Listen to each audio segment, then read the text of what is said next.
Welcome to a deep dive into Warren Buffett's 2025 shareholder letter. We're going to be like miners, searching for gold nuggets of leadership wisdom from the Oracle of Omaha himself. You're here for quick, insightful knowledge, and, well, you're in for a treat because it's basically an MBA in leadership from Buffett himself. I like that a lot. You know what's so great about Buffett's letters is that they're not just about, investment advice. They give us a peek into how he thinks about leadership, tough decisions, and building a company that can survive anything. The first thing that really jumped out at me was how open he is about his mistakes. He admits to 16 in the last 5 years. That's pretty rare for a CEO, right? It makes you wonder, is there a method to this? Why is he so open about this? Oh, absolutely. Buffett absolutely breaks these mistakes down into two groups: business misjudgments and personnel misjudgments.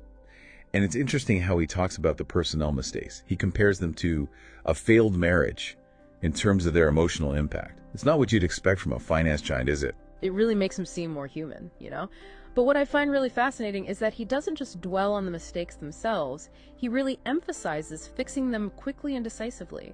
He even quotes his partner Charlie Munger, who calls delaying the correction of a mistake the cardinal sin of leadership. It's a good reminder for everyone, I think. I agree.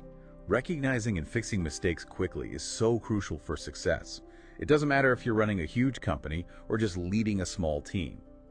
And this brings us to another big theme in Buffett's letter: transparent communication. He's known for being clear and straightforward, almost like he's talking to his family and friends. Yeah, I've always admired that about him. No sugarcoating, no confusing jargon. It's refreshing. But how does this actually work in leadership? Well, Buffett has what you could call a golden rule for communication. Yeah. He communicates with shareholders the same way that he would want to be communicated to if he were the investor. It's about putting yourself in the other person's shoes and being empathetic and clear. And it seems like his successor, Greg Abel, feels the same way about transparency, which is a good sign for Berkshire Hathaway's future. But let's change gears a bit and talk about talent. This part really surprised me. Buffett never considers a candidate school when hiring. He doesn't even look at it. That's right. He believes that natural ability, good character, and a proven track record are way more important than any degree. He even uses Pete Legal, the founder of Forest River, as an example. Legal was super successful in business even without a fancy education. That's a bold move. But isn't there some risk in ignoring education completely? How can you be sure someone's competent without looking at their education? That's a good question. And it gets to the core of what Buffett values in a leader. He prioritizes things like integrity, judgment, and a strong work ethic. Those are things you can't learn in a classroom. You either have them or you don't. And because Berkshire Hathaway is structured so that subsidiary CEOs have a lot of freedom, these qualities are even more important. So he's not just looking for someone who can follow instructions. He wants people who can think for themselves, make good decisions, and lead their teams well. It's like he's trying to find those diamonds in the rough, the people with raw talent and the drive to succeed. Exactly. Now let's tie this into another key theme: playing the long game.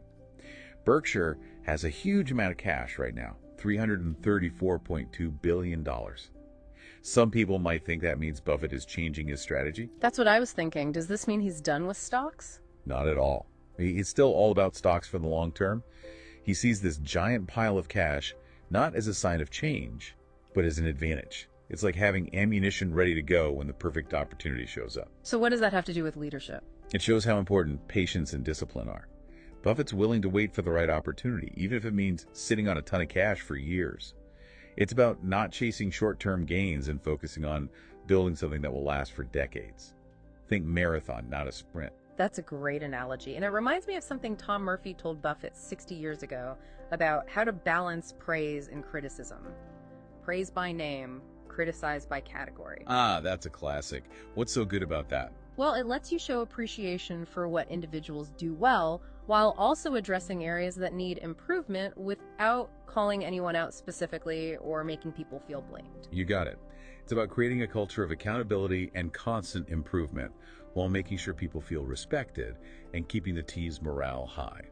Now, there's one more thing that's often associated with Buffett and something that many leaders find tough: succession planning.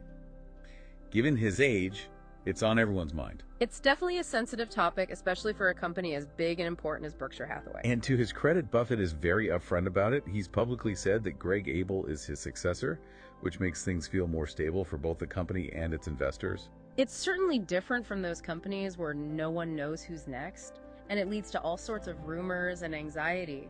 By being so open, Buffett shuts down the speculation and makes people feel confident about Berkshire Hathaway's future. It also shows how much he trusts Abel to carry on the company's legacy. It's a big vote of confidence in the next generation of leadership. And speaking of leaving a legacy, I was really struck by the part about being a good corporate citizen. Buffett is proud to point out that Berkshire Hathaway paid a huge amount in taxes last year, $26.8 billion. That's like 5% of all corporate taxes in the U.S. It really shows how much he believes in giving back to society and paying his fair share.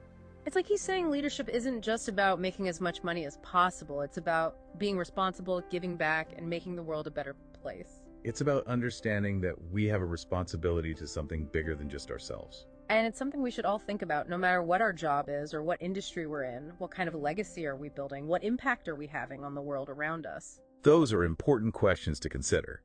And they lead perfectly into the next part of our deep dive, where we'll talk about how these leadership principles can be used in different situations, even if you're not in charge of a multi-billion-dollar company. Welcome back to our deep dive into Warren Buffett's leadership lessons. We've covered some of the basics, and now it's time to see those ideas in action, with real examples from his letter. Yeah, I'm really interested in seeing how his communication style actually works. We talked about how clear and direct he is, but can you give us a specific example? Of course. Look at how he explains Berkshire Hathaway's huge cash position. He could have used all this fancy financial jargon, but he went with a metaphor that everyone can understand. You're right. He basically says, even though people are talking about how much cash Berkshire has, most of your money is still invested in stocks. And that's not going to change. It's so straightforward. Exactly. No complicated financial terms, just plain English spoken directly to the reader. It feels like he's having a chat with you, not giving a lecture from his, mountain of billions. Yeah, that personal touch makes a huge difference. And he's not afraid to use a little humor, too. I love the part where he pokes fun at how corporate America loves to sugarcoat things. He calls it happy talk in pictures and compares it to his own commitment to being transparent. It's a classic Buffett. He uses humor to get his point across without being too critical. Yeah, that dry humor is part of what makes him so likable. Okay, so let's dive into something I'm super curious about. Talent. We discussed how Buffett doesn't even look at where someone went to school when he's hiring. He even brings up Pete Legel, who ran Forest River, as a perfect example of this. Yeah, Pete Legel is a great example of what Buffett's looking for. Someone with a natural talent for business, regardless of their formal education. It's sad that he passed away in 2024, but his success with Forest River clearly stuck with Buffett. It shows that Buffett's willing to take a chance on people who might not have gone to the best schools, but have that raw talent and drive to succeed. But it also makes me wonder, how do you even spot that natural talent? What does Buffett look for? It's not just about being good at business. Character and integrity are super important to Buffett. He wants people who are honest, trustworthy, and able to make smart decisions.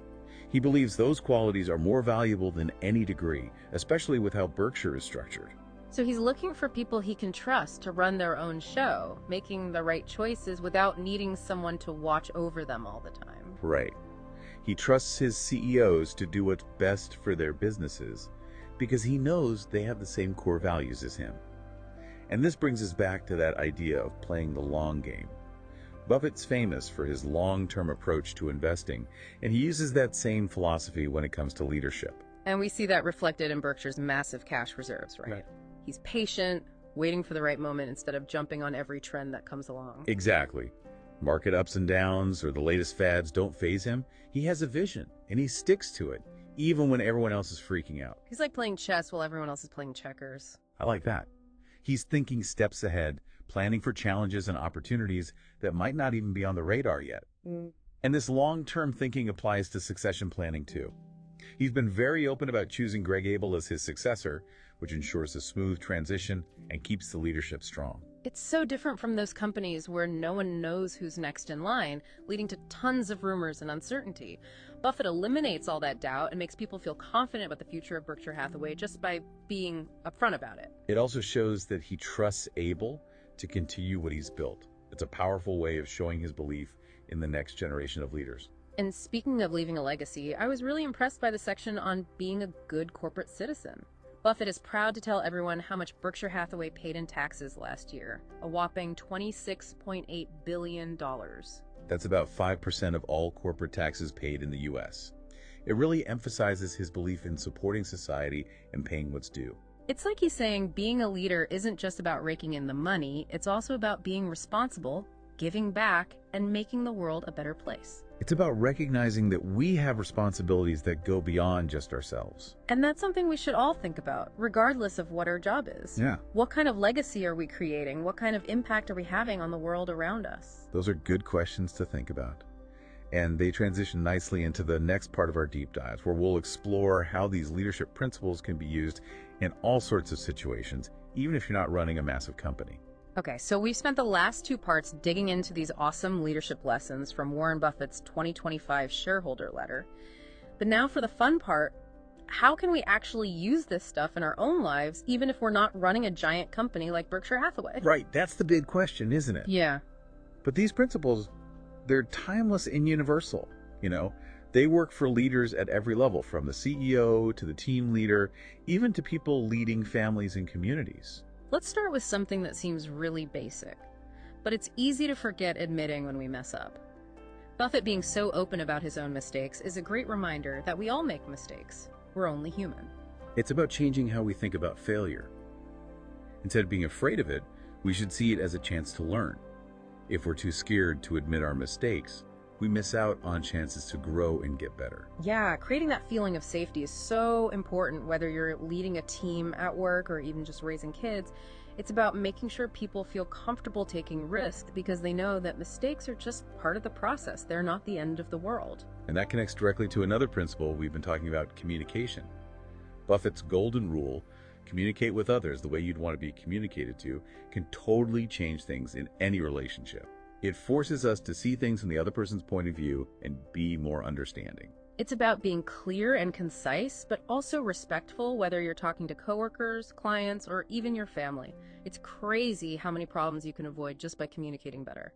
Absolutely. Yeah. So when it comes to talent, Buffett's approach can be a little shocking.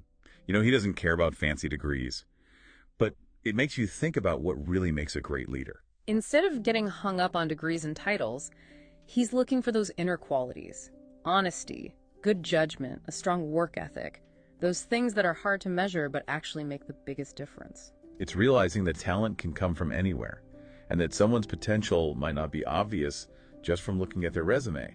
As leaders, it's our job to help people develop that potential and give them chances to really shine. Which brings us to a principle that I really connect with: playing the long game. It's so easy to get caught up in the day-to-day stuff and the pressure to get things done quickly, but Buffett reminds us to think about the big picture and build something that will last way beyond the next few months or even years. It's like, are you making decisions that will help your team or your company 5, 10, even 20 years from now? Or are you just going for the quick win, even if it means things won't be sustainable in the long run? It's hard to find that balance, especially with so much going on all the time. But if you keep that long-term vision in mind, you can make choices that really matter and create something that will last. And a big part of that legacy is how we treat people. Remember what Tom Murphy told Buffett? Praise by name, criticize by category. It's such a simple but powerful way to create a culture where people are accountable but also feel respected and valued. It's a win-win situation. You can address problems in a constructive way without making it a blame game. It's about finding solutions, not pointing fingers. Exactly. And one last thing, succession planning. You might think that's only something CEOs have to worry about, but it's important for anyone who wants to make sure their work or their ideas continue on after they're gone. It's having a plan for what happens when you're not in charge anymore. Whether you're leading a team, running a business, or even just planning for your own retirement, having a clear succession strategy makes things so much smoother. Think of it as a way to make sure your work, your values, your vision will keep going, even after you're not there to lead it. It's about giving the next generation of leaders the tools they need to take over and build on what you started. And remember that control adapt idea we talked about. Focus on the things you can control, your choices, your actions, your integrity, and be flexible enough to adjust to the things you can't. It's a powerful way to change your thinking, and it can help us deal with the uncertainty and challenges that are part of life. By focusing on what we can control, we become more resilient, more resourceful, and better leaders overall. So as we wrap up our deep dive into Warren Buffett's leadership lessons, here's the key takeaway. These aren't just fancy ideas for big shot CEOs.